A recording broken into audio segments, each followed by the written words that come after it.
This is the first Sunday in Lent, and we've already had our Ash Wednesday. We had a nice service. Didn't we have a nice service for the Lord and have praise? And thank you all for pressing your way out to the service.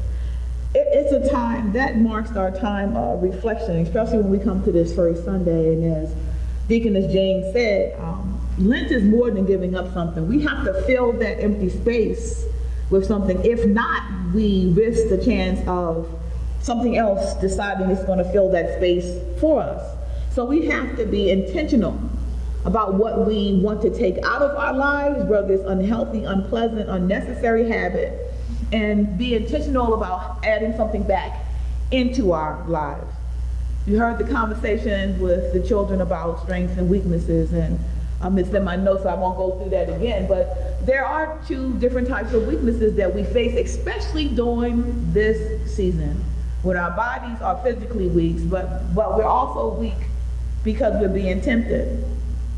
I just want to share with you quickly what was going on before we get to this passage. We have Luke, who is talking to his friend Theophilus, and he's telling him about the rich story of Jesus. And he's sharing it in a way that Theophilus and anybody else who is familiar with what they heard but want to get a closer relationship or a better understanding of what Jesus did. So in the first chapter of Luke, we hear him telling stories of the role the angels played in John and Jesus' life, and how John's birth was a miraculous birth to Zechariah and Elizabeth, but also the miracle of Jesus' conception and his birth and what it meant to Mary and Joseph. The first chapter talks about the visit between Mary and Elizabeth and how they were carrying these miracle babies, and how John leaped and recognized who Jesus was even before he was born. And then Mary's praise of thanksgiving when she fully started to understand that what was happening in her body was something praiseworthy.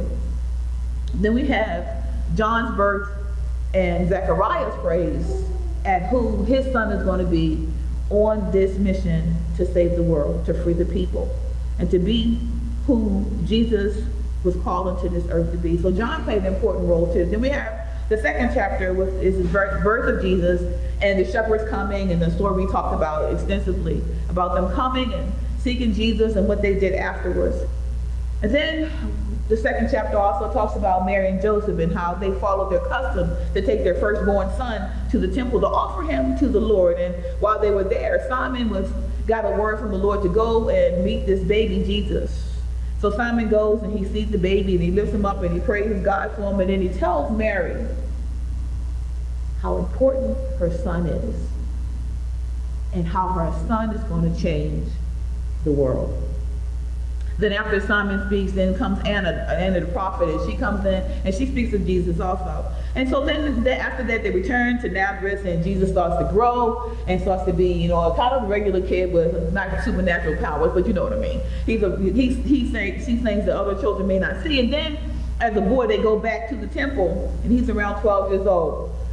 And he goes and they're looking for him, and he's in the temple with the elders having a grown-up conversation. I don't know about you, when I was growing up, a child couldn't sit among the older people and talk. They did not like that at all. They wanted you to go and be a child. But because he was able to hold a conversation with them, he stayed. And because he was a child and they had a big caravan going back and forth, they didn't even notice that Jesus wasn't with them. So they left and realized he wasn't there, came back and got him. And then they asked him, where were you? And he said he was about his father's business. So that means he was coming into a realization off of who he was in the story of our lives. Then you have the third chapter where John is preaching, and he's telling everybody about the coming of this Messiah, this Lord that they are to follow. And he's preaching and he's baptizing people, and Jesus comes along, he baptized Jesus, and then the Bible starts talking about Jesus' ancestors, all these important people in the life of Jesus. And then we come to the fourth chapter, which is where we are today. And there are stories that intrigue me, but this section really makes me smile by a strange way of putting it, but just the way that things transpires in this story. Can you bring up the first? I'm going to walk you through it, and I'm going to share with you why I find it so interesting. It says, Jesus returns from the Jordan River full of the Holy Spirit. So Jesus was there doing what he needed to do as he continues to educate himself, fill himself, and be who God has called him to be. So this is kind of like at the beginning of the journey, because all other things that I just talked about happen. And so he is led to the wilderness, and some translations say to the desert, by the Spirit. So he goes there. While he's there, go to the next slide, please. So while he's there for 40 days, he has the devil tempting him, talking in his ear, trying to get him to do something. I don't know about you. Somebody talking to me more than 4 minutes in my ear trying to get something to do something would get on my nerves. I can't imagine what it was like for Jesus for 40 days. Did I say that out loud? I'm sorry. I mean, if they're trying to get me to do something I know I don't want to do, let me clarify that.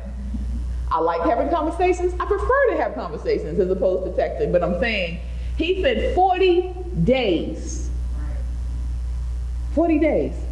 Because a lot of times we get to the stories of the things he told them to do after those other 3 things he told them to do, and don't talk much about 40 days of him trying to be in solitude, to learn all he could learn, to be in prayer, to do what God is calling him to do, what in the Spirit sent him to do in that time period. And the whole time, the devil is in his ear. Now, it's not like that doesn't happen to us, because it does.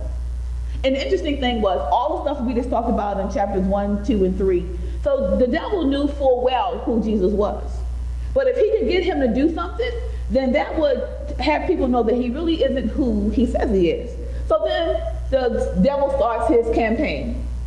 So he comes out of his 40 days and he is starving. And that's 2 things. That's our physical state. But sometimes when we're hungry, sometimes we can't think straight either, right? Yeah.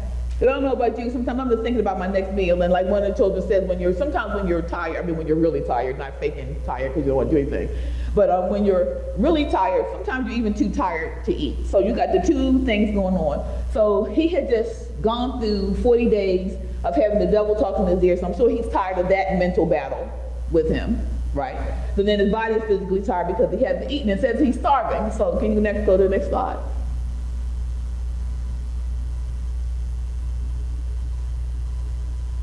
And so the devil says to him, since you are, since you're so smart, since you're all of that kind of sense, that give you the tone, since you are the God's son, since you're all that, since you claim to be so wonderful, command these stones to become a loaf of bread.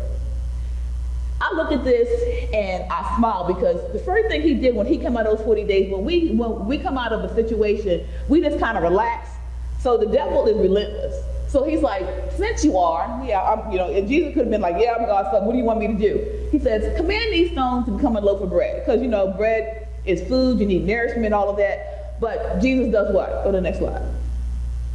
He says, it is written, people won't live only by bread. And if he had done that in his weakened state, then after all those days, 40 days of being tempted, he comes out and then follows the command of the devil.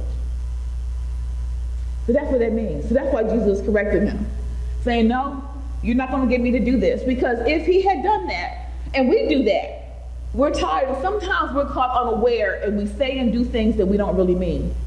Because even though the devil is relentless in one phase, it doesn't mean that he lets up when you're through your challenge. Go to the next slide, please. So next, the devil led him to a high place and showed him a single instant all of the kingdoms of the world. So first he does our physical need, because we need food. So he goes after that. That doesn't work. So then he tries something else. So when you have been alone for 40 days, except for leaving the devil out, you seek companionship. You want people to know that you're around. So this sometimes in our lifetime, people seek fame. We know that by all these reality shows. We know that by people flooding the internet with some of the most personal things. So that's what this is about. So he's like, look at all of this. All the kingdoms of the world can be yours. And remember, Jesus is in his weakened state, so he needs his strength to get through this next thing. Go to the next one. He said, I will give you the whole domain, the glory of the kingdoms, and it's all been entrusted to me. But you know what? I can give it to you. I can give it to anybody I want to. But you know what, Jesus? I gave it to you. You spent 40 days hanging out in the wilderness together. We friends. I'm going to give you these kingdoms. So Jesus says, It is written, you will worship the Lord your God and serve only him. It is written. So Jesus is calling on what he needs in his weakened strength and state to get through this next conversation with Jesus. So now we'd already had him driving him crazy for 40 days, trying to get him to do something, a command, follow his direction, trying to get him to, I guess, be vain and claim all of what's already his because he's God, incarnate God in the flesh. So he tries all these things, and the Lord corrects him again. So the reason I want to bring this to our attention, we have to have something in us that when we're being tempted by the devil that we can go to keep us from crossing that line. Whether it's a song or a verse or something that somebody told us, because you heard me mention what my cousin said, when I'm afraid to speak up sometimes and I hear his voice saying that, pride will keep you poor. In other words, you got to speak up for what you want. So when we are in our weakened state, we have to find our strength in something. And both times, Jesus found his strength in what was written. Can you go to the next slide? The devil brought him into Jerusalem and stood him at the highest point of the temple. He said to him, since you are God's son, throw yourself down from here. Go to the next slide. For it is written. So he switches up order. He said, okay, Jesus throwing the Bible at me. I don't know about you. I just had birthday, so I just turned 60. All my life, people have told me, well, the devil knows the scriptures too. So this is the devil proving, because the first two times Jesus said, it is written, it is written. So this is where Jesus is getting his strength from. So the devil switches up on him. He said, okay, I'm going to go the route that Jesus goes. So he says, for it's written, thinking he'd get Jesus' attention and get Jesus to do what he wants to do. I'll say, he will command his angels concerning you to protect you. Next slide. And they will take you up in their hands so that you won't hit your foot on the stone. In other words, the devil's telling him, this has been the word you've been reading, what you've been studying all your life. So you can do this and know that God will take care of you.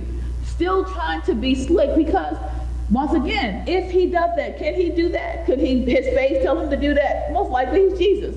But if he does that to prove, well, I know I can do this and I won't get hurt, he will be taking a command from the devil. Some things seem really easy for us to do. Yeah, I can do that, but you have to be careful of where those directions are coming from. Amen? Next slide. So Jesus switches up on them. It's been said, don't test the Lord your God. So when the devil switched to the scriptures, and the devil will switch to the scriptures, then you need a life lesson. That's why it has been said, don't test the Lord your God. We need to hold on to the lessons in the life from people who are around us, for things that we've learned on our journey. In order to get through our weakened states, we have to find strength in weakness. As you can see, the devil is relentless. He doesn't want us gathering here on Sunday mornings. He doesn't want us reading the Bible in our free time. He doesn't want us riding past accident scenes and praying for people we don't know. He doesn't want us praying for the government. Even though we may not agree with what's going on, we still have to pray for it because that's what we're called to do. The devil doesn't want us doing any of that. And you go to the next slide. This is my favorite. After finishing every temptation, because remember, that's not just those 3, but those 40 days of tempting him, the devil departed from him until the next opportunity. Until the next opportunity. Because when we get through something, especially challenging, we go, glad that's over. It's not over. That's round 1023 or wherever you are with being tempted by the God. And it says, until the next opportunity, the devil is not going to give up until he has us. So when we're weak, when we're going through something, I used to laugh if I had a friend and she was like, she would get mad when something happened. She'd go, Jelaine, girl, I started to put my religion aside. So don't do that. Don't even care about putting your religion aside. Because that's the opportunity that the devil is looking for, that next opportunity the devil is looking for. Because when you say something like that, we're in our weakened state. And the devil looks for an opportunity for that to happen.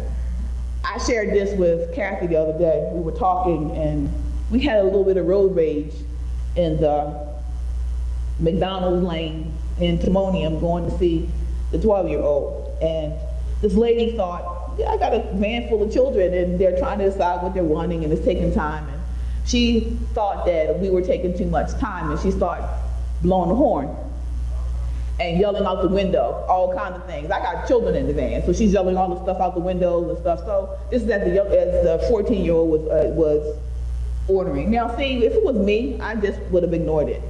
Then I hear the little boy patting his feet. He was in a road rage incident with his mom where the person followed them all the way back to the house. So now he's triggered, and he's sitting there and he's shaking, and he just starts screaming and going off. And we go up and we get our food, and she is still, because they messed our order up. And this one always seems to mess our order up. So we're trying to get the order straight, and she's yelling and screaming. And he's like, just please leave, wants to leave. Just leave everything. Can we just leave? Because now he's screaming and he's frightened. So if I was by myself, I would have just ignored that. But now she's upsetting my child, my nephew. And I have to admit that in that moment, my sister said, I could tell by your face, if you wasn't up against that window, you probably would have got out of the car.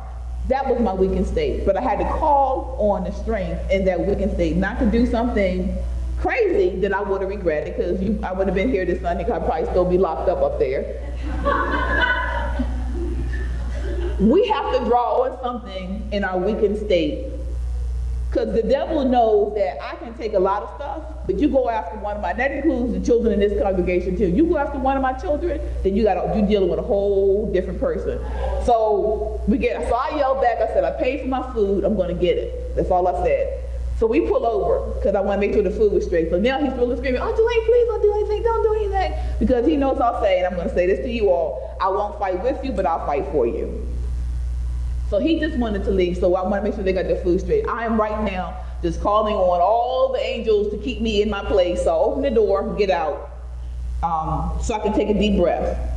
And the receipt from the McDonald's blows off my lap, and it blows in the direction of this woman's car. Now, the order was all messed up, so just in case it is, we need the receipt. So I start running after the receipt, and she's getting ready to pull off, and she just stops. And I reach down and I get the receipt and I look up. This woman got an ice cream cone? The devil will show up anywhere and tempt you to act out of character. So I went back to the van. Little did I know at the time, she froze, because as I was getting out to take a deep breath, my sister gets out the front seat of the van and my niece gets out the other seat of the van, because my niece is going to the back so my sister can sit next to my nephew. So all this woman saw was 3 doors open. And she froze. So I pick up the receipt and the car behind her zips around, because I guess I'm not getting involved in this. But I'm telling you this story is because we have to stop. And whatever it is, whether it's something that's written or it has been said, we cannot, in our weakened state, because for me that was a weakened state, because I just wanted to just snatch the woman through the door, like you said it. That was a weakened state for me. But we have to call on whatever it is that's been planning us to get us through those moments where we are acting outside of what we're called to be as Christians. Amen?